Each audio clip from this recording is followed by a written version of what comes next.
I was talking with Jerick Silva about the issue of Paulo Cruzada.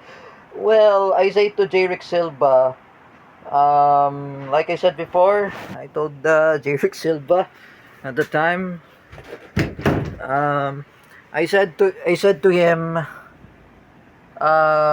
meanwhile, Teacher May already knows about the behavior of Paulo Cruzada.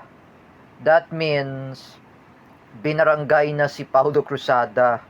Paulo Cruzada had been blotter in barangay. Because I know he was being blotter. Oh, she already knows. Like me, for example, I'm not spreading terrorism. I'm not promoting terrorism. For you, Paulo Cruzada,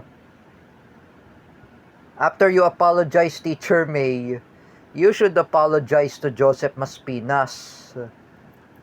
Then you can leave him alone because I know you're in mental hospital. You are a mental illness. That's why people are saying you're a terrorist wannabe. Oh, you saying, like your mother had said to Shania Kiana. I said that Paulo Cruzada is a special child. How would you say if he's a special child? If he's an acting like this, if he's a terrorist wannabe, like I was told by Jerick Silva, meron kasing special child na may terorista. Oh, it's really predictable.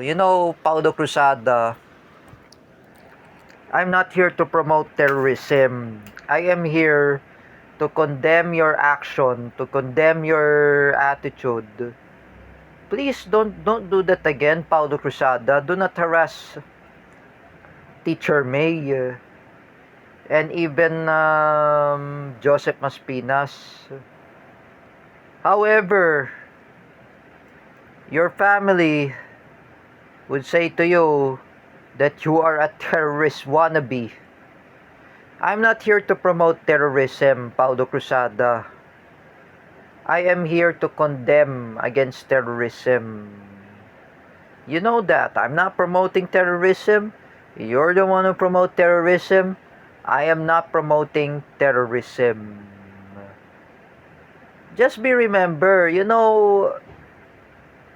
my former teachers in CDIFI, Teacher Marisa, Teacher Riza, Teacher Lendel, and Teacher Jessa, and Teacher Marisa as well.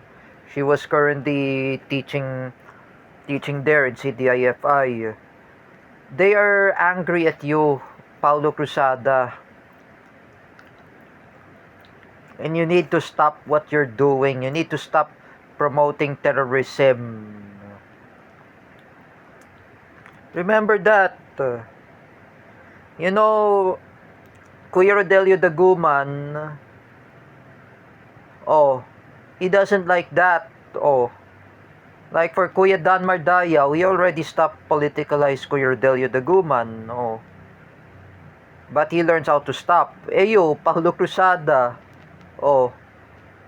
you need to stop what you're doing. You need to stop harassing or threatening to hostage Teacher May.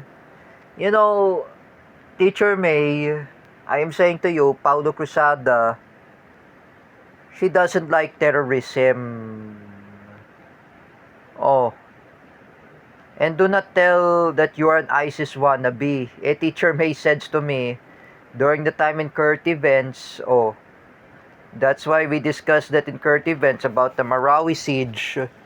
The ISIS in the Philippines were already defeated during the time of Rodrigo Duterte. Rodrigo Duterte administration had defeated the ISIS. It means naubos na ang mga ISIS. If you're saying about you and Gina Sejo and Jeffrey Asejo and Jiba Casadil, all of you are saying there was a ISIS in the Philippines.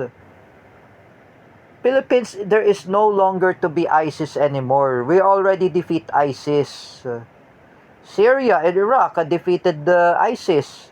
Thanks to Bashar al-Assad government and even the Iraqi government. Oh, with the cooperation.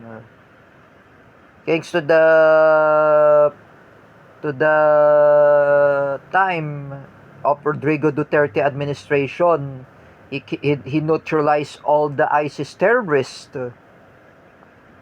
I don't want to be happen to you, Paulo Cruzada, and you will be happen to the gunman who was involved of the Bondi Beach shooting incident in Australia. That was really the incident that hundreds of Australian Jews who were killed in the Bondi Beach, who were not Israelis. Remember, Paulo Cruzada, whenever you promote terrorism, do not promote terrorism. I do not promote terrorism. Even in Germany, you threaten to make a bomb threat in Germany. Even what else? Tokyo, Japan, even Russia, even North Korea, even Pyongyang, even Moscow, even Tehran, as well as Iran, and even Beijing. At least he did not mention about Fukuoka. If you make a bomb threat there in Nagoya, he will never be entered there in Japan. Remember that, Paulo Cruzada. You need to stop promoting terrorism, because I know your mother had told you you are a special child. You're the one who bully Louis Texon and also Luis Cabales. Oh, Paulo Cruzada, please don't mention about ISIS anymore. The ISIS who were funded by Marcos loyalists and the ISIS who were antichrist, they are radical Islam. They are, if you watch the video, what really happened to Iraq, hundreds of Shia Muslims, they were killed by ISIS, even Christians. That is really happening in Mosul. Do you want to be like that, Paulo Cruzada? Remember, Paulo Cruzada, you need to stop what you're doing. You need to stop promoting terrorism. Because your family had told you, you do not know what you're doing. I've been reported to your dad, Mr. Kulas Cruzada. Oh. But he did not reply. He blocks me. Oh. And now what you realize, Teacher May had seen all the messages that what you're saying, and you're threatening to hostage Teacher May that she doesn't do anything to you. Oh. What's the purpose if Teacher May doesn't like terrorism? Oh. What's the purpose if Teacher May praise Rodrigo Duterte, if she support Rodrigo Duterte?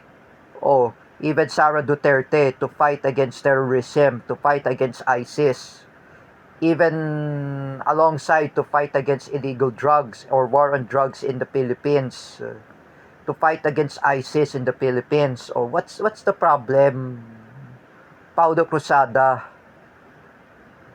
You're threatening to hostage Teacher May that you do not know where's the exact address is. Oh, we discussed that in the current events. Over the last 2017, we talk about the current events about Marawi siege. You know, Paulo Cruzada, you need to stop promoting terrorism. I know you're a Marcos loyalist wannabe. I know you are an ISIS wannabe. Would you just shut up, Paulo Cruzada? I don't care about promoting terrorism. I am against terrorism. I don't like ISIS.